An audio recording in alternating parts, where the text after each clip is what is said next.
The night was bitterly cold in Ohio, the kind of cold that made the snow bite into your skin and turned every breath into smoke.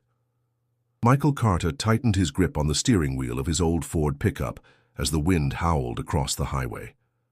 It was late, far past midnight, and the roads were nearly empty except for the occasional 18-wheeler barreling past. He was tired, too tired to be driving, but pride and stubbornness kept him on the road. He had promised Sarah he'd be home before sunrise.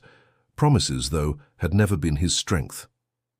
The radio crackled with static, the heater whined weakly, and Michael's eyelids grew heavy. Memories flickered in his mind, uninvited. His mother's funeral last winter, his son Danny's disappointed face after another missed basketball game, Sarah's cold silence at the dinner table. Everything he had once cared about seemed to be slipping through his hands like sand. Work at the construction site was brutal, money was tight, and he carried himself with the weight of someone already halfway broken. Then, in a blur of headlights and black ice, the world collapsed. His truck fishtailed violently, tires shrieking against the frozen road.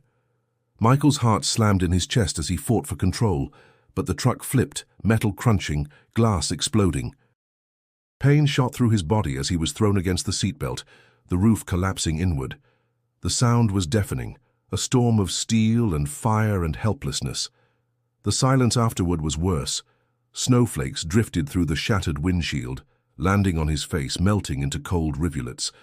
His chest burned, every breath a war, and his hands trembled as he tried to move. He couldn't.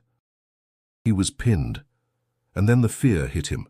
Not the kind of fear you feel when you lose your job or disappoint someone you love. This was the raw, primal terror of knowing you were about to die. His vision blurred, the edges darkening, his body surrendering to the cold. That was when he felt it. A hand, warm, steady, impossibly gentle, slipped into his. He wasn't alone anymore. The touch radiated calm, a presence so unlike the chaos around him that it made him want to weep. He heard a voice, quiet and certain, whispering through the storm of his panic. "You're not alone." The words sank into him like light through darkness. For a moment, the pain, the cold, the fear, they all faded. He turned his head, as much as his broken body allowed, and through the blur he saw a figure bathed in serene radiance. The face was calm, the eyes compassionate, and though Michael had no reason to believe it, he knew. Buddha. His mind screamed it was impossible, but his heart clung to the truth of that moment. The whisper carried more than comfort. It carried a promise. Then, just as quickly, the warmth slipped away and the sound of sirens ripped through the night. Paramedics rushed in, their voices sharp, urgent. Metal groaned as tools cut through the wreck. Hands pulled at him, lights blinded him, and Michael felt himself being dragged back into the world he had been so close to leaving behind. He gasped, choking on blood and cold air, as if he had been pulled out of water after drowning. The last thing he heard before darkness claimed him again was a medic shouting, "We've got him! Don't let go!" Michael Carter's life was not over. Not yet. And what came next would shake everything he thought he knew about faith, family, and the fragile line between life and death. Before we dive deeper into his extraordinary journey of survival, redemption, and awakening, make sure you subscribe to the channel for more powerful and life-changing stories like this one. Michael's path is only beginning, and the choices he makes from here will determine whether he rises stronger or falls further into despair.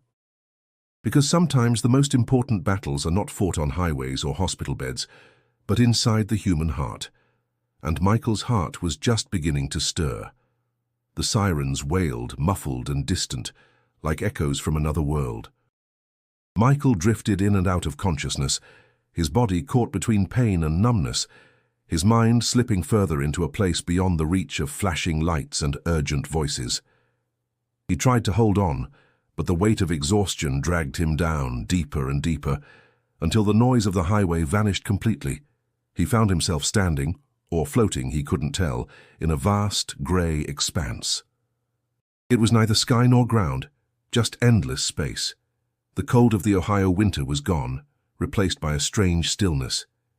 He looked down at his hands and saw them faintly glowing, like they weren't fully solid. Panic surged. Am I dead? The words left his mouth, yet they sounded hollow, as if spoken underwater. Then it happened again. That same hand, warm and firm, slipped into his. The moment it touched him, the fear that had gripped his chest loosened. The hand didn't clutch desperately, it steadied him, as though reminding him he was not drifting alone. Who's there?" Michael whispered. His voice cracked, heavy with fear and wonder. Out of the endless grey a figure appeared. At first it was only light, soft and golden, glowing brighter as it drew closer. Slowly the light took shape. A calm face, serene eyes, and a presence that radiated peace so pure it overwhelmed him. Michael's heart pounded. The figure leaned closer, eyes filled with compassion that felt ancient and infinite. Then, in a voice quieter than breath, yet louder than any sound Michael had ever heard, it spoke. "You're not alone." The words washed over him like waves of warmth, carrying strength, comfort, and something more, understanding. They didn't erase his pain or erase the mistakes of his past, but they pierced through the loneliness that had haunted him for years. Tears filled his eyes, though he couldn't explain why.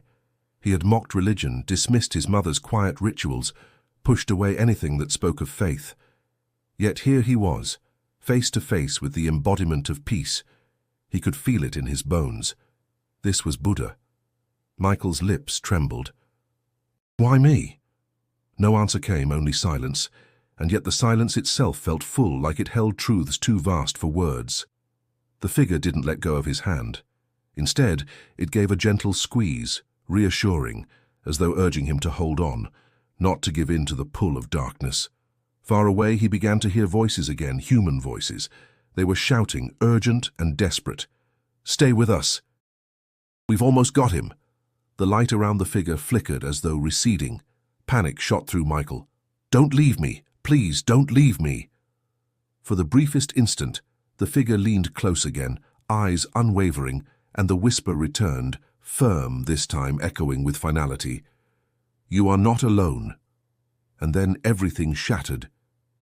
Michael gasped as air tore into his lungs, violent and burning. He felt himself yanked back into his broken body, the crushing weight of metal pressing against him, the cold wind slicing at his skin. The hand that had steadied him was gone, replaced by the rough grip of paramedics hauling him free. "Pulse is weak, we need to move now," someone shouted.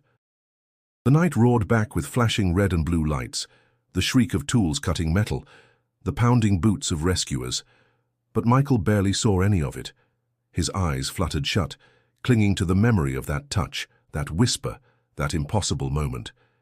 Even as darkness reclaimed him, the words lingered, branded deep into his soul. "You're not alone." He didn't know if he had crossed into death and returned, or if his broken mind had conjured it all in desperation. But the feeling remained, undeniable and alive inside him. And though his body was battered and his future uncertain, Michael Carter had been marked forever by that whisper from the edge of death. The sound of beeping machines broke through the fog before Michael's eyes opened. He inhaled sharply, the air thick with disinfectant and the sterile chill of a hospital room. For a moment he couldn't move, couldn't even think. His mind was caught between the memory of the glowing figure and the harsh reality of tubes, wires, and monitors surrounding him. "Easy, don't try to sit up yet," a gentle voice said. He turned his head, painfully slow, to see a nurse with kind eyes standing beside him. Her badge read Linda. She adjusted the IV line with practiced ease, then gave him a smile that carried both reassurance and authority. "You're safe. You made it." Michael swallowed, his throat raw and dry. Where am I?" "Massachusetts General Hospital." "Boston," she answered. "You've been through quite an ordeal." "Boston?" He blinked, confused. The accident had been in Ohio, miles away. His mind scrambled to make sense of it. Before he could ask more, another figure stepped into the room. "I see our patient is awake," said a woman with dark hair pulled back in a neat bun. She wore a white coat, her voice calm but precise. "Michael Carter, I'm Dr. Emily Ross. You've been unconscious for several days. Your injuries were severe, but you're stable now." Her words hit him in fragments. Unconscious, several days, severe injuries.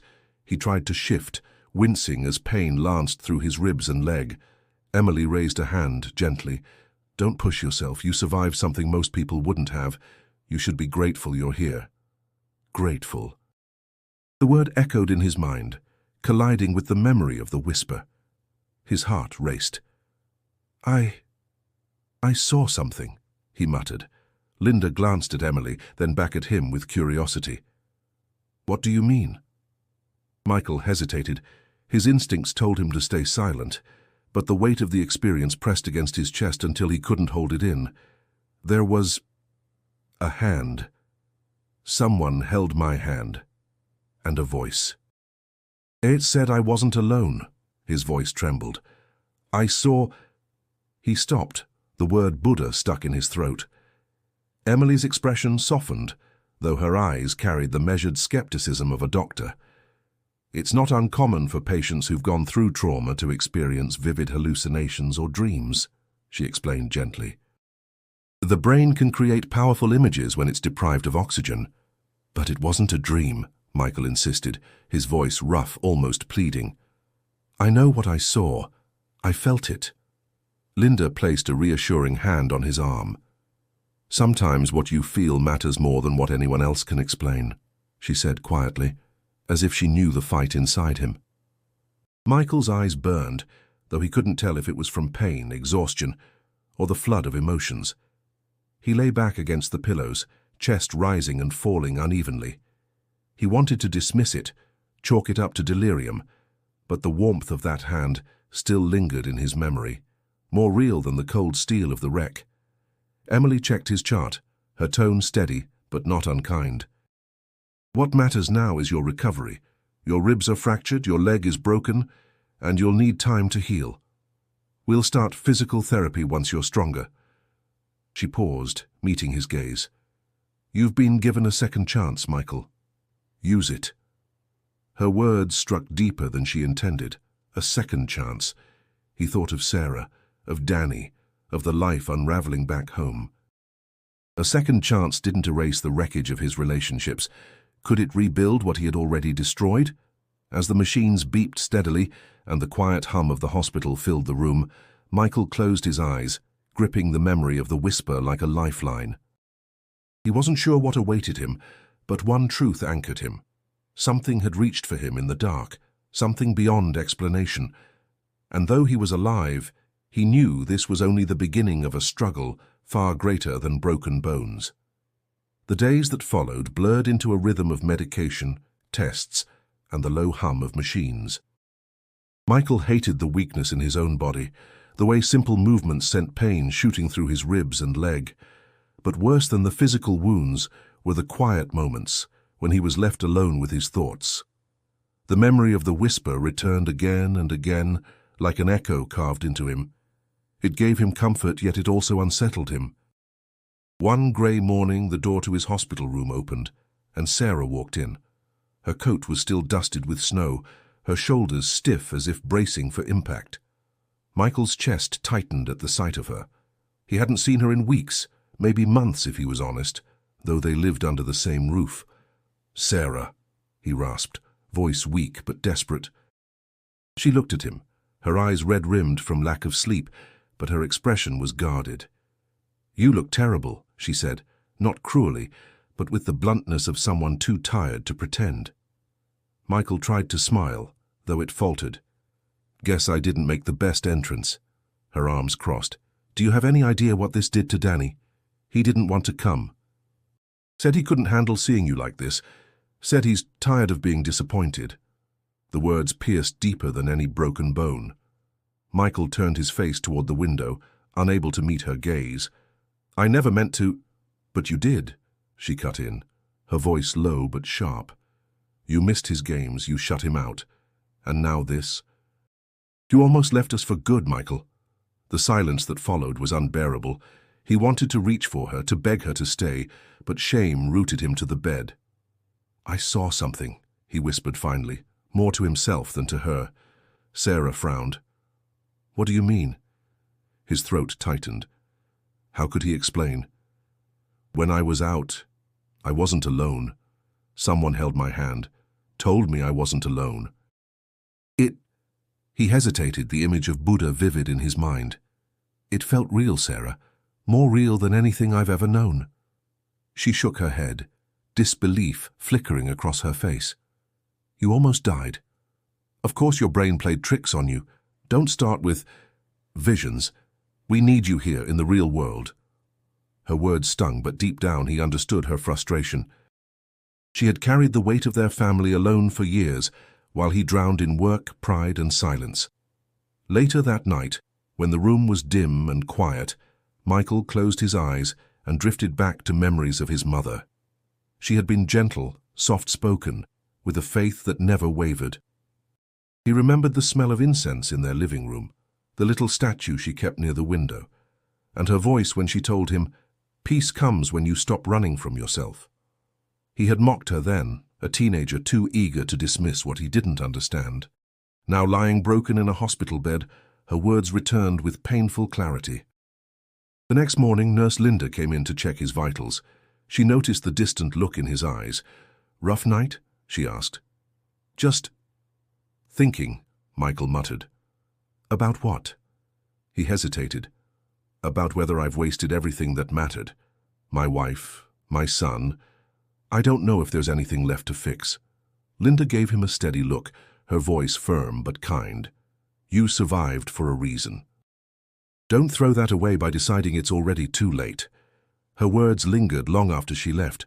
For the first time, Michael wondered if the whisper he had heard was more than a fleeting comfort. Maybe it was a call, a demand, that he stop running and finally face the life he had nearly lost. And though Sarah's visit left his heart heavy, the seed of something stirred deep within him, fragile but alive. The snow outside the hospital had turned to a grey slush, streaked by traffic and footsteps, yet inside Michael's room the air felt heavy and still. Days stretched into each other, and though his body slowly mended, his spirit carried wounds that refused to close. Visitors came and went, nurses checking vitals, doctors adjusting medications, but each time the door opened, a part of him hoped for Sarah or Danny. They never came back. One afternoon the door creaked, and Pastor James Whitfield stepped in, bundled in a dark overcoat. His hair was peppered with grey, his eyes calm but concerned. Michael shifted uneasily. He hadn't expected him. "Michael," Pastor Whitfield said warmly, pulling a chair close. "Word of your accident reached home. I had to see you." Michael forced a polite nod. "Appreciate it, Pastor. You came all the way from Ohio?" "Some things matter more than Sunday sermons," the pastor replied with a faint smile. Then his voice softened. "You've been given a miracle. You survived." "God must have a plan for you." Michael's jaw tightened. The words were meant to comfort, but they scraped against the memory of the figure he had seen. He hesitated before answering. "I don't think it was God. Not the way you'd put it." Pastor Whitfield leaned forward. "What do you mean?" Michael took a long breath, his chest aching. "I wasn't alone out there. Someone held my hand. Spoke to me. Told me I wasn't alone, but it wasn't the God you talk about on Sundays. It was different." His eyes dropped, almost ashamed. "I think it was Buddha." The pastor's expression flickered, though he tried to hide it. "Near-death experiences can be powerful, Michael, but don't let them confuse you. God reaches people in ways they don't always understand." Michael's voice grew sharp. "You're not hearing me. This wasn't confusion. I saw him. I felt him." His hands trembled as he spoke, frustration bubbling up. "It wasn't a dream, Pastor. It was real." The older man's tone softened again, but there was an edge of insistence. "Even visions outside our faith can still be God's hand guiding you back. Don't lose sight of where grace truly comes from."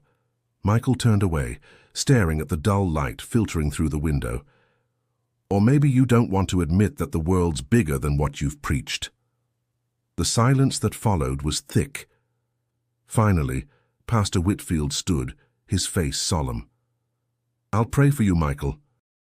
Whether you believe it or not, you're still in God's hands." When the door closed behind him, Michael felt anger and emptiness crash together in his chest, his fists clenched against the sheets. Why couldn't anyone just believe him? Why did they all try to twist what he had seen into something else? That night, as the hospital settled into silence, Dr. Emily Ross returned to check his progress. She noticed the tension in his face. "You look like you're carrying more than broken bones," she said quietly. Michael let out a bitter laugh. "Everyone thinks I'm crazy. My wife, the pastor. They don't believe me. But I know what I saw. I know what I felt." Emily didn't dismiss him, not this time. "Tell me about it," she said simply. Her calm tone disarmed him. He spoke slowly, haltingly, about the warmth of the hand, the light, the whisper. Emily listened without interruption, her eyes steady. When he finished, she said, "I don't know what you experienced, Michael, but I do know this. Sometimes the things we can't explain matter more than the things we can." Her words gave him a strange sense of relief, yet doubt gnawed at him. Was his vision a miracle, or just the fractured illusions of a dying brain? That night, as he drifted into uneasy sleep, Michael dreamed again of the same light, the same hand, and the same whisper. "You're not alone." When he woke, his heart pounded with both fear and longing. He didn't know what awaited him, but he could no longer deny that something, real or imagined, was calling him to face truths he had spent a lifetime avoiding. The days dragged on, measured not by clocks, but by the slow rhythm of healing. Each morning, Michael woke to the sting of pain as he shifted in bed, the ache of broken ribs reminding him he was alive but far from whole. Physical therapy had begun, and with it came humiliation. Once a strong man who spent years lifting steel and concrete, he now struggled to move across the room with the aid of a walker. Every step felt like betrayal, his body rebelling against the memory of who he once was. One morning, Nurse Linda entered with her usual firmness. "All right, Carter, time to get up." "No excuses today." Michael groaned. "Feels like my body's made of bricks." "Then let's start carrying one at a time," she replied, slipping her arm under his to help him rise. "Small victories, Michael. That's how people make it back." He tried, gritting his teeth as pain flared through his chest. Sweat beaded on his forehead, his breath ragged. He hated how weak he looked, hated needing help. But Linda's encouragement cut through his frustration. "Good. That's progress. Don't you dare downplay it." Later, in the therapy room, Michael met others fighting their own battles. An elderly woman with a hip replacement, a man recovering from a stroke, and a veteran missing part of his leg. At first, Michael stayed silent, ashamed. But when the veteran, his name was Carl, caught him struggling with an exercise, he said, "Don't beat yourself up. Took me 3 months to stand straight without falling. What matters is you keep showing up." The words struck Michael deeper than he expected.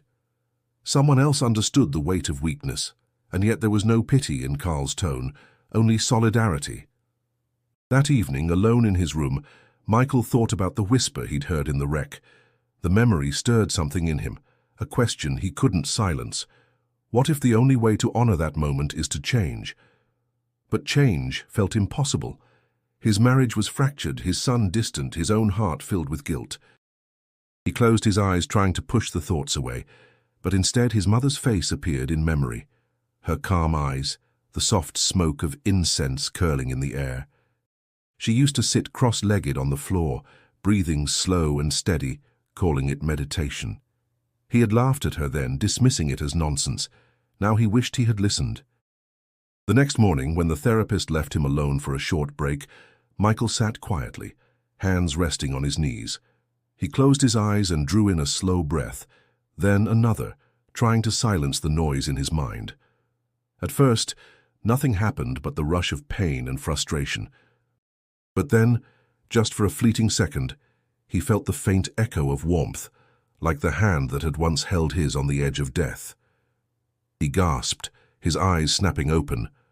The room was the same, plain, clinical, filled with machines and the faint smell of antiseptic. Yet inside him something shifted, a small flicker of calm, fragile but undeniable. That night, he told Linda about it. "I tried meditating, I guess, just breathing. Felt different." Her eyes softened. "Sometimes the quiet can show us what strength looks like. Don't stop trying." Michael nodded, though doubt still tugged at him. Was he chasing shadows, clinging to a hallucination? Or had the whisper meant for him to search for this, an anchor, a way to steady the chaos inside? As he drifted off to sleep, he resolved one thing. He would try again tomorrow. Not because he was sure of what he believed, but because for the first time since the accident, he felt a spark of something other than fear. And that small spark was enough to keep him moving forward. By the time Michael was discharged, the icy grip of winter still clung to Boston. He left the hospital weaker but walking, carrying scars inside and out. Linda hugged him before he left. "Don't stop fighting," she said. "Healing isn't just physical." Her words lingered as he boarded the plane that Emily had insisted he take. Dr. Ross had been the one to suggest it, California. She'd listened to his story without judgment and quietly given him the name of a monastery near San Francisco. "They might help you make sense of what you experienced," she had told him, "not as doctors, not as skeptics. Just as people who understand." Michael had scoffed at first, but the more he thought about it, the more he realized he couldn't go back to Ohio carrying questions that gnawed at him. He needed answers, or at least guidance. The flight was long, and his body ached from the strain. But when the plane touched down, he felt something shift. The California air was different, softer, warmer, carrying the faint scent of eucalyptus as he stepped outside. The sun bathed the hills in gold, a stark contrast to the grey slush he had left behind. The monastery sat on the edge of the hills, overlooking valleys dotted with vineyards. Its wooden gates were simple, unadorned, and yet Michael felt a weight lift from his chest as he walked through them. A young monk in saffron robes greeted him with a bow, then led him into the quiet sanctuary. It was there he met Brother Ananda. The monk was older, with lines of age carved gently across his face, but his eyes were sharp and alive. He motioned for Michael to sit. "I hear you have seen something," he said, his voice calm, his accent soft. Michael hesitated, then nodded. "I don't even know where to start. I was in a wreck. I almost died, and when I thought it was over, I felt a hand. Warm, steady. Someone whispered, 'You're not alone.' And when I looked, it was Buddha." He half expected laughter or skepticism. Instead, Brother Ananda only tilted his head thoughtfully. "And how did that make you feel?" Michael swallowed. "Safe. Like I hadn't been in years. Like everything I lost, everything I ruined. It didn't matter in that moment. I wasn't alone." The monk smiled faintly. "Near death opens doors most men keep closed all their lives. Some see light, some hear voices, some meet the face of what they fear or hope for most. What you saw was not illusion. It was your heart showing you the truth it longs for." Michael frowned. "So you're saying it was real?" "Real," Brother Ananda repeated, "but not in the way you expect. What you saw was compassion. The hand that held you was the hand of mercy, the reminder that suffering is never endured alone. Buddha may have been the form your heart chose, but the truth behind it is deeper than form." The words settled over Michael like warm rain. For the first time, someone wasn't dismissing him, wasn't trying to twist his vision into something else. Ananda invited him to join evening meditation. Michael sat among strangers in the dim hall, the scent of incense curling through the air. At first his mind raced, filled with pain and doubt, but as the silence deepened, he felt it again, that faint warmth, that echo of the whisper. His breath steadied, and tears slipped down his cheeks. Afterward, Ananda placed a hand on his shoulder. "You carry much weight, but you have been shown a gift. The question is, what will you do with it?" Michael didn't know yet, but for the first time since the accident, he believed there might be an answer worth searching for.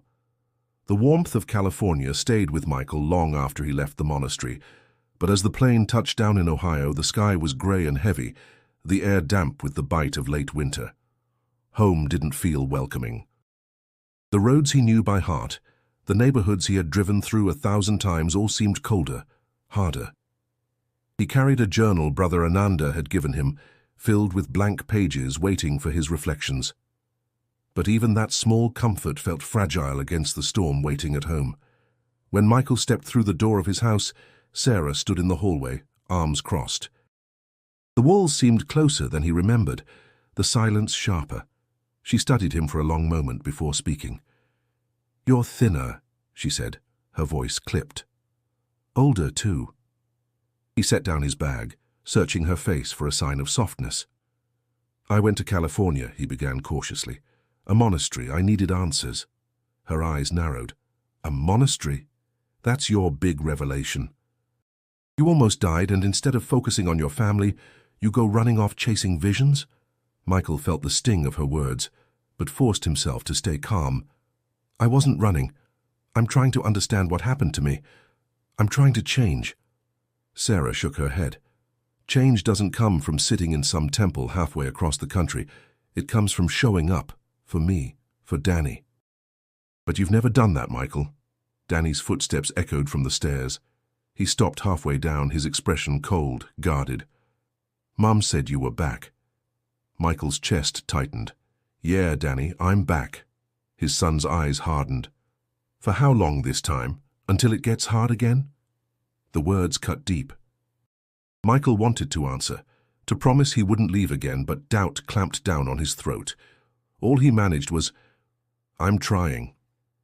Danny scoffed and retreated upstairs, the door slamming shut like a final verdict. That night Michael sat alone in the living room, the house quiet except for the faint hum of the furnace. The journal lay on his lap, blank, accusing. He thought about the warmth he had felt during meditation, the echo of the whisper, but here it seemed so far away. This house was filled with memories of arguments, silences, disappointments, shadows that clung to him no matter how hard he tried to breathe them out. The next day he went into town, limping slightly from the lingering pain in his leg. Old neighbors stopped him with curious glances, some offering polite words, others whispering behind his back. He caught fragments. The guy who nearly died, the Buddha story, lost his job. Their words felt like stones. In the grocery store, he overheard two men snickering. "Heard Carter found God, or Buddha, or whatever." "Guess a busted truck makes you see things." Laughter followed, sharp and cutting. Michael gritted his teeth and walked past, refusing to engage. But the shame dug deep. Was he just fooling himself? Was everything he had clung to nothing more than a hallucination of a dying man? That evening, Sarah confronted him again at the kitchen table. "Bills are piling up. Your old crew says you can't come back yet. What's your plan, Michael? Meditation won't pay for this house." Her words were practical, rooted in survival, but to Michael they felt like chains tightening around him. He rubbed his face with his hands. "I don't know yet, but I can't go back to who I was. That man is gone." Sarah sighed, exhaustion etched across her features. "Then figure out who you're going to be, because right now we can't carry you."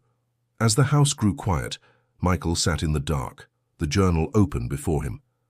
The page remained empty, but his heart pounded with the faint echo of the words that had once saved him. "You're not alone." He clung to them, though doubt gnawed at every edge. The days in Ohio blurred into one another, cold and unforgiving. Michael tried to hold it together. He cooked dinner, paid what bills he could, tried starting conversations with Sarah and Danny, but everything landed flat. They responded with silence, clipped answers, or weary eyes that said more than words ever could. He applied for work, but each rejection came quickly. His injuries were still too fresh. The foreman at his old construction site gave him a tight-lipped apology.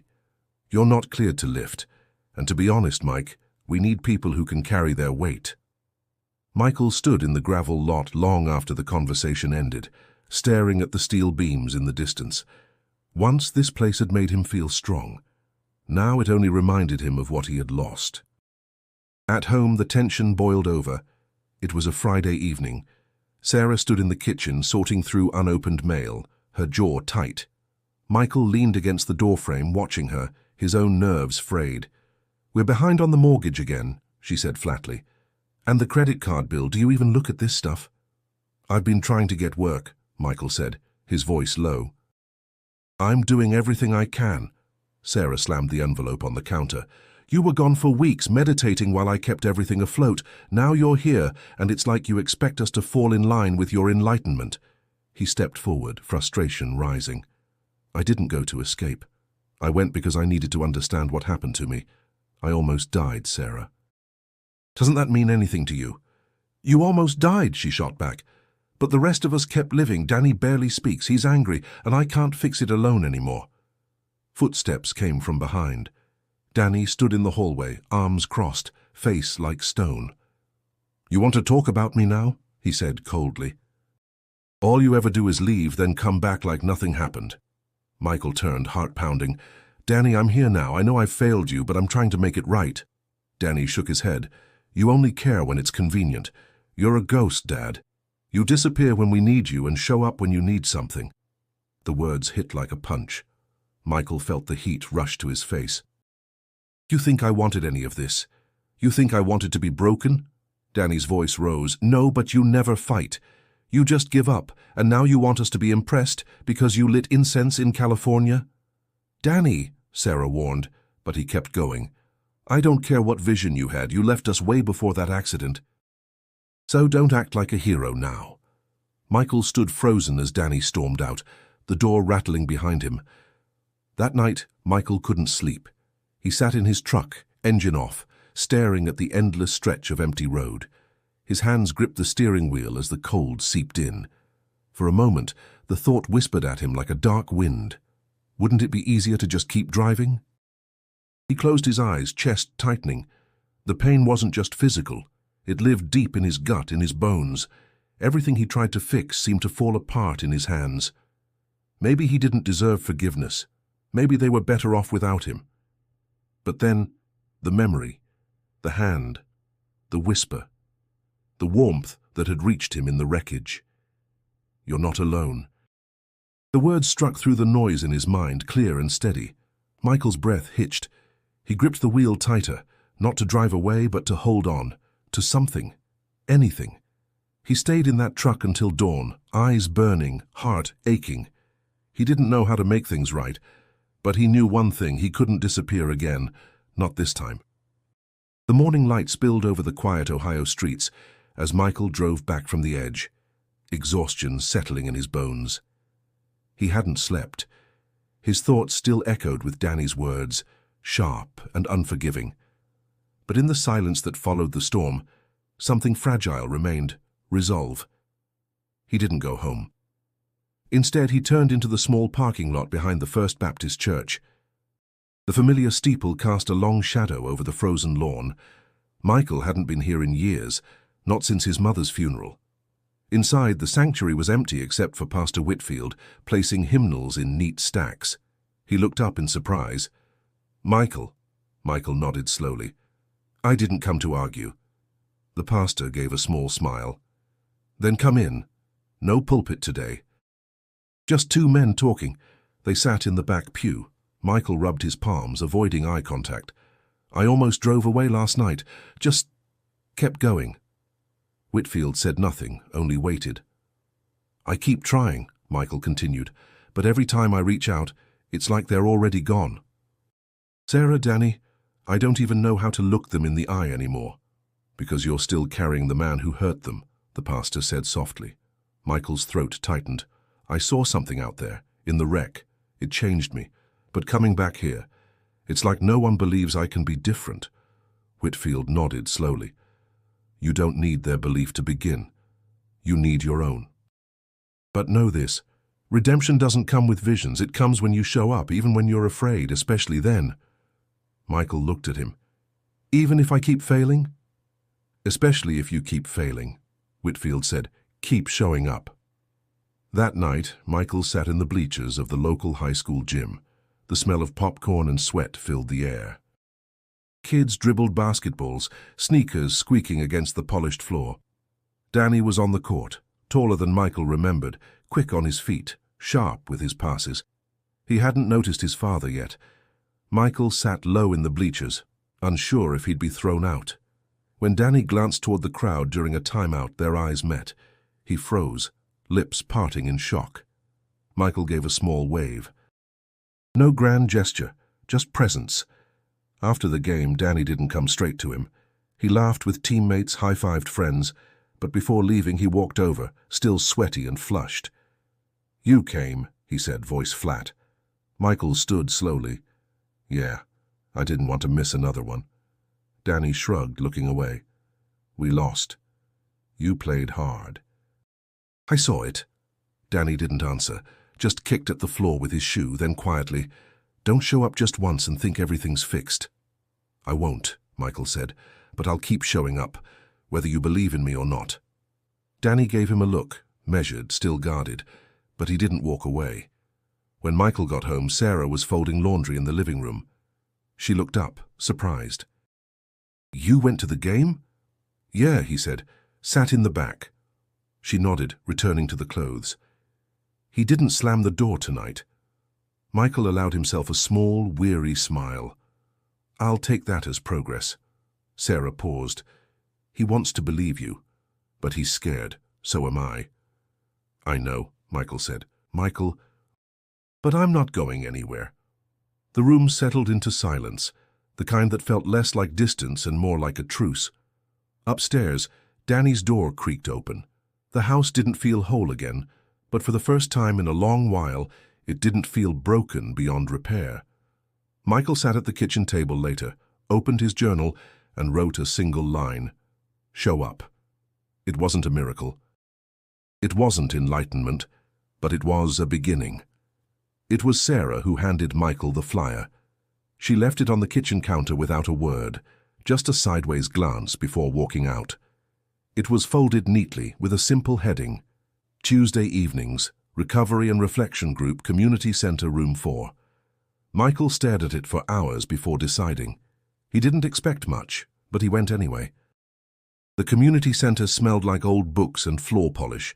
Room 4 had a circle of folding chairs, a coffee pot, and a whiteboard with someone's crooked handwriting. You're not alone. The phrase struck him, not because it was new, but because it wasn't.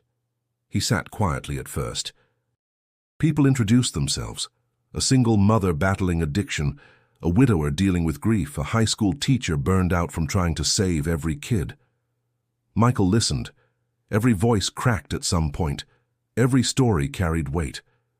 When it was his turn, he hesitated. Then, I'm Michael, I'm recovering. Not just from an accident, but from myself. I've done a lot of damage. A woman named Grace leaned forward. Didn't we all? She said, half smiling.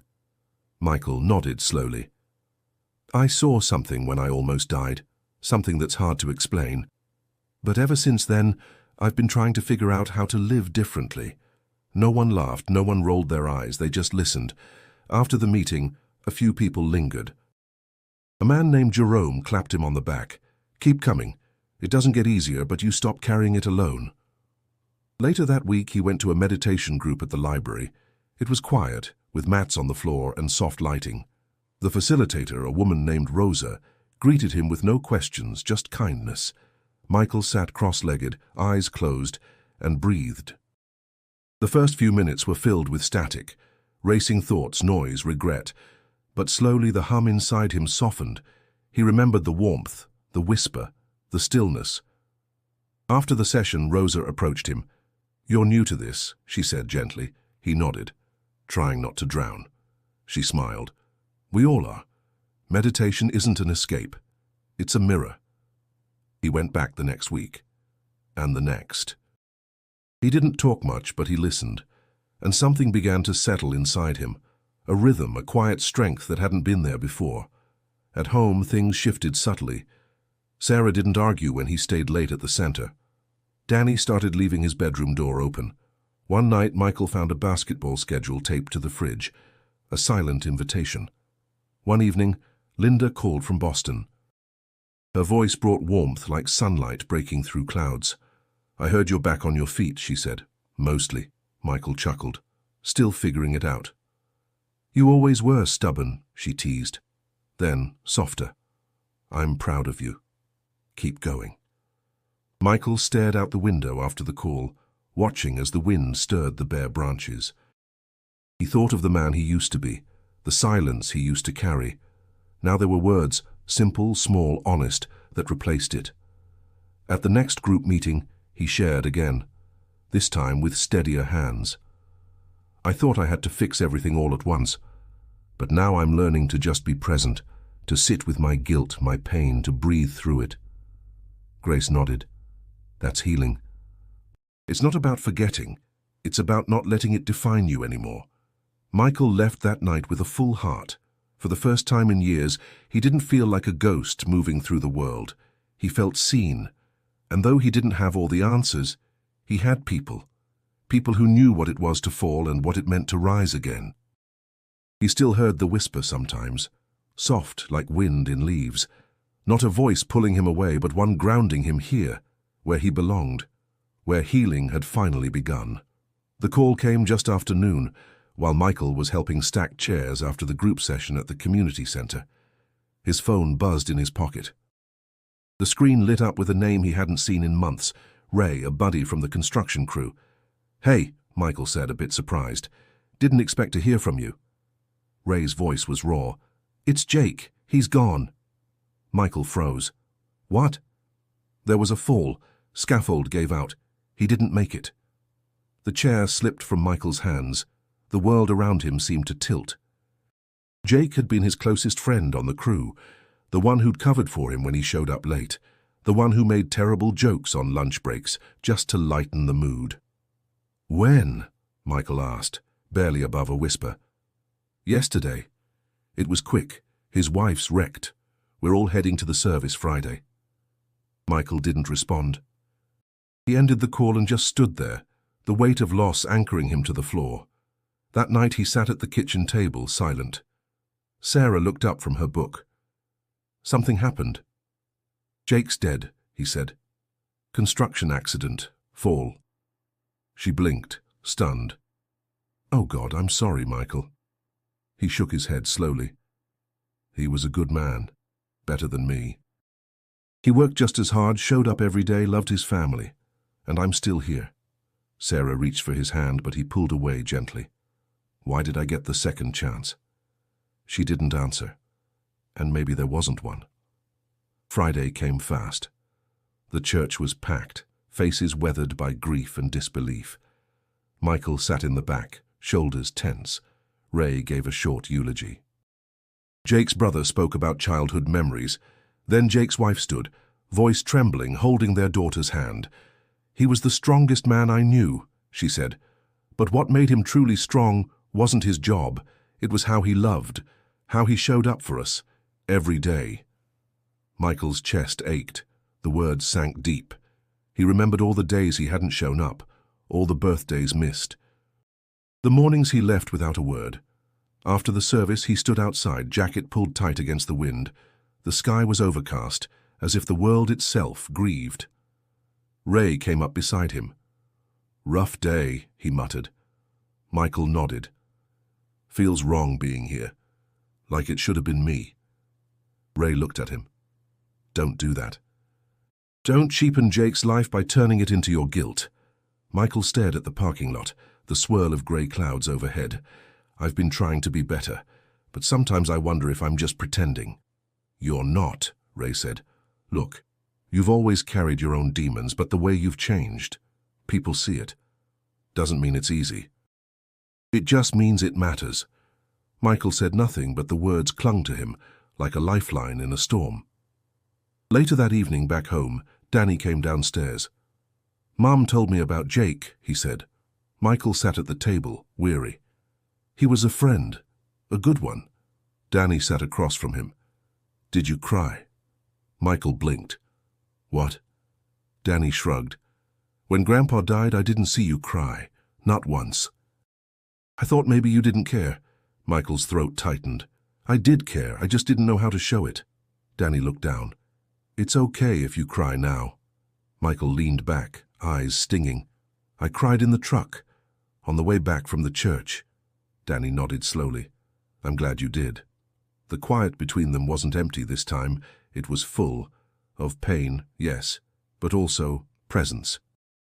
Michael rose and walked to the window, looking out at the streetlight blinking over the driveway. Jake was gone. But maybe Jake's life could still mean something, not through guilt, but through change. And Michael knew. He didn't want to waste another breath. The morning was cool and quiet. The sky stretched in a pale blue sheet over the horizon. Michael stood by the truck, holding 2 fishing rods and a faded tackle box. Danny opened the front door, wearing an old hoodie, eyes tired but curious. "You sure about this?" Danny asked, one hand gripping the strap of his backpack. Michael gave a nod. "I thought maybe we could try. Just the 2 of us. Like we used to. Or like we should have." Danny hesitated, then stepped down the porch steps. "Okay." They drove in silence at first, the radio off, the tires humming on the 2-lane back road. Lake Erie shimmered in the distance, its waters calm and cold. When they arrived, Michael laid out the gear and cast the first line. Danny followed suit, less sure but willing. The silence between them wasn't awkward. It was tentative, like a bridge half-built, waiting to be crossed. Michael cleared his throat. "I haven't done this in a long time." Danny stared at the water. "Yeah, me neither." A gull cried in the distance, and the lines floated untouched. Michael tried again. "When you were 8, you caught your first bass out here. You didn't want to touch it, kept yelling for your mom." Danny cracked a smile. "I remember that. I screamed like it was going to bite my arm off." They both laughed softly. The breeze carried the sound across the lake. After a long pause, Danny spoke. "Why didn't you come to my games before?" Michael exhaled slowly. "Because I was scared. Of facing you. Of not being the man you needed. I told myself work was the reason, but that was a lie." Danny didn't respond right away. He reeled in, checked his bait, then cast again.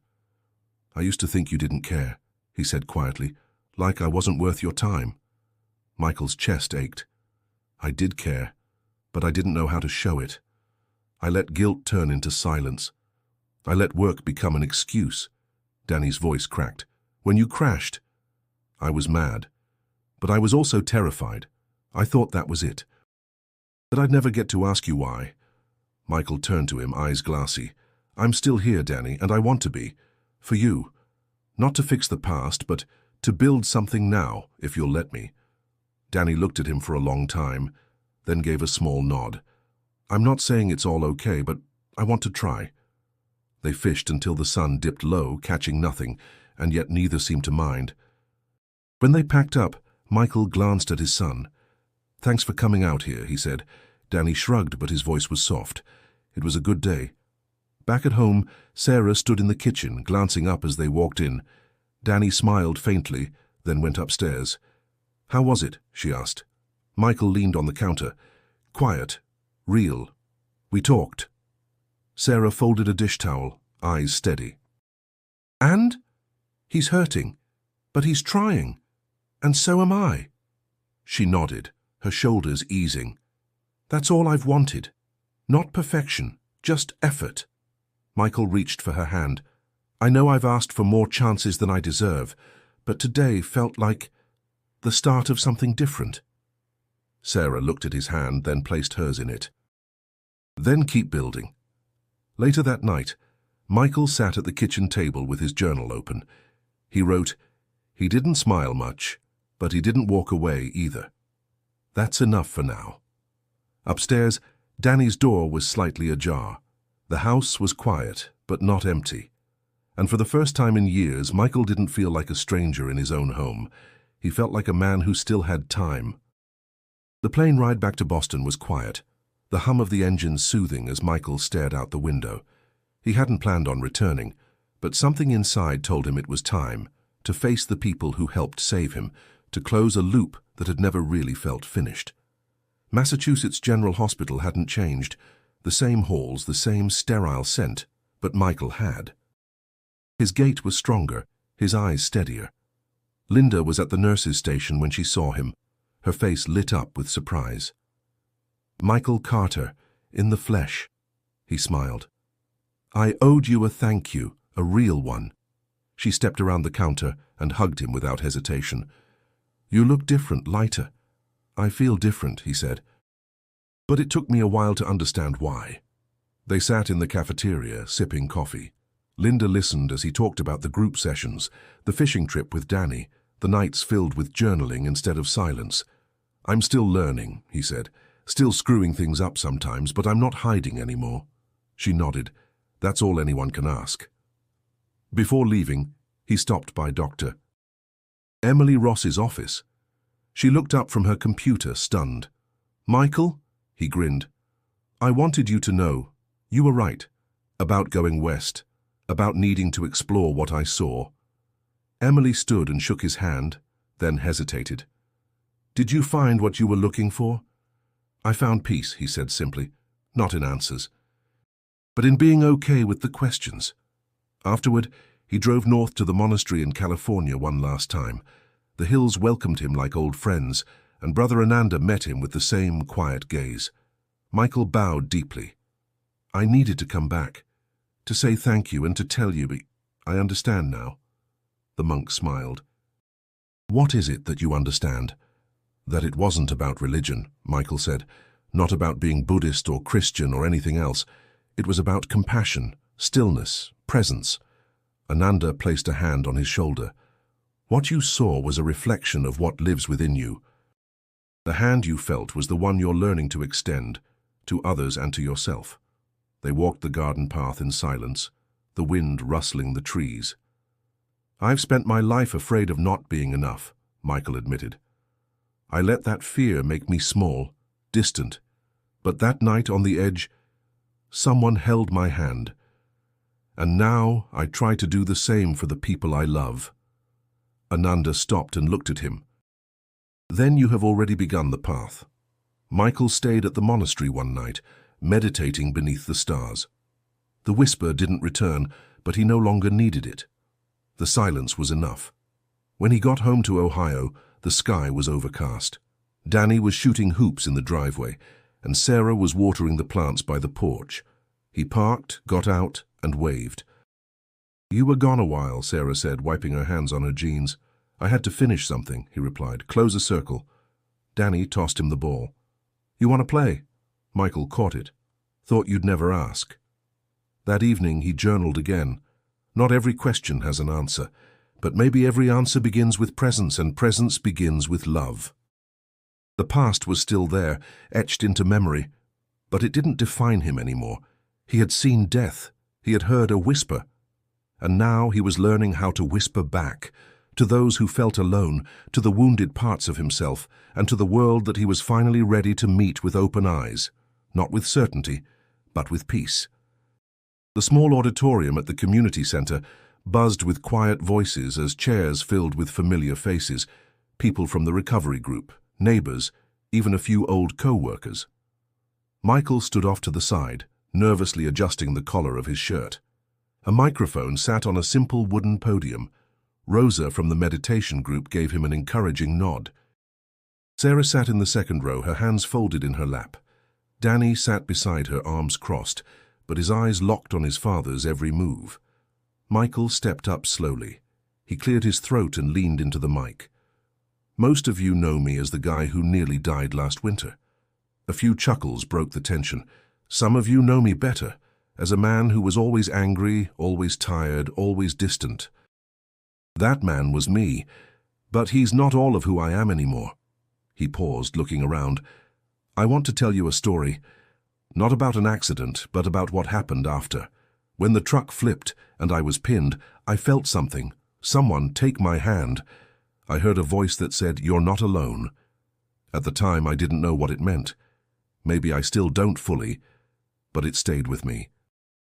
It became the reason I didn't give up." Silence hung in the room, heavy with attention. "I've spent months trying to rebuild, not just my body, but my life. I had to face things I avoided for years. Guilt, shame, fear. I hurt people I love. I lost time I can never get back. But I also learned something that changed everything." He turned to glance at Danny, then back to the audience. "You can't heal alone. You can't climb out of darkness by yourself. We need each other, our friends, our families, our communities. We need to show up for one another, even when it's hard. Especially when it's hard." Michael looked toward the back row, where Brother Ananda had quietly entered, his hands folded, head bowed.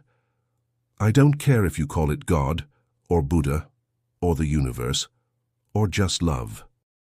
Whatever name you give it, that voice I heard, it was a voice calling me back to life. A voice telling me that connection, compassion, presence, They matter more than anything. He took a deep breath, his voice steady now. I still mess up. I still get lost. But I've learned to stop hiding, to speak, to listen, to forgive. He stepped back from the mic, then turned once more to the room. And if there's anyone here tonight who feels alone, who feels like they're too far gone, I want you to remember what I heard on the edge of death. You're not alone. You never were. And you never will be. The room was silent for a moment longer, then filled with quiet applause, some teary eyes, a few nodding heads. Afterward, people approached him. Hugs, handshakes, thanks. Rosa smiled and said, "You didn't just heal, you helped others start to." As the evening wound down, Michael stepped outside. The night air was cool, but not cold. Danny joined him on the steps. "That was actually good," Danny said, kicking at a pebble. Michael grinned. "High praise." "I mean it," Danny said. "I'm glad you said it out loud. It helped." Michael looked at his son, his chest full. "Thanks for listening." Sarah came out behind them, wrapping her coat tighter. She didn't say much, just rested a hand on Michael's back. Inside, the janitor dimmed the lights. Before leaving, Michael turned back and whispered to no one in particular, "Thank you." He didn't need another vision. The real world, imperfect and full of people, was enough. And if this story moved you, if it reminded you of your own quiet battles or the power of connection, don't forget to subscribe to the channel for more stories that matter. And if you're ready for another journey of healing and hope, click the video on the screen now. Your next story is waiting.